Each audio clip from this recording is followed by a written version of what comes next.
In the spring of 1989, the elements for a perfect storm were coming together in Beijing. By the late 80s, a new mood was being felt in the socialist world. Old ways were being challenged. In China, too, students and intellectuals were finding new voices, openly discussing taboo topics like democracy and freedom. Even within the Communist Party, there were those who saw reform as the only way forward. And then, on April 15th, a momentous death. Hu Yaobang, once the head of the Chinese Communist Party, had spent the last 2 years of his life in obscurity. He had fallen foul of hardliners for his reformist views. What followed was a staggering outpouring of grief and anger. Thousands of students flocked into Tiananmen Square, and while efforts were made to keep students out, they repeatedly broke through police lines. And amazingly, in a country with no free press and tight controls on foreign media, the world watched these events unfold.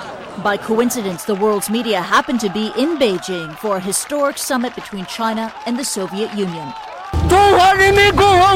From expressions of grief, the students moved to demands, including a new appraisal of Hu Yaobang, a free press, and the right to protest. And it was infectious. Workers, civil servants, and others all joined the crowds in Tiananmen. Similar demonstrations broke out in cities throughout China.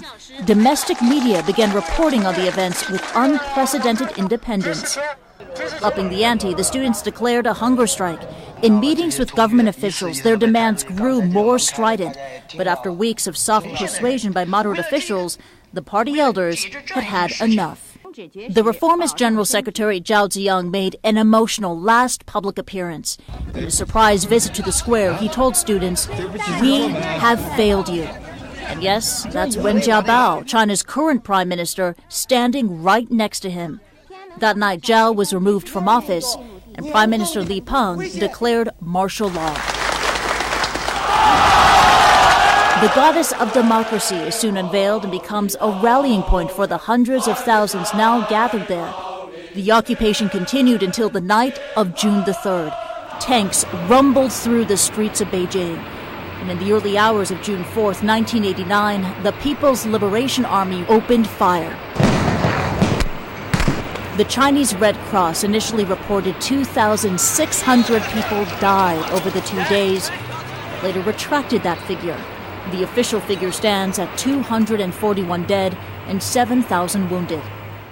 Perhaps the most enduring image of Tiananmen is what happened on June the 5th. This lone protester stood defiantly in front of a line of tanks. The world watched and held its breath until onlookers dragged him away. The tank man captivated the world, and to this day, his identity remains a mystery. Christy Lou Stout, CNN, Hong Kong.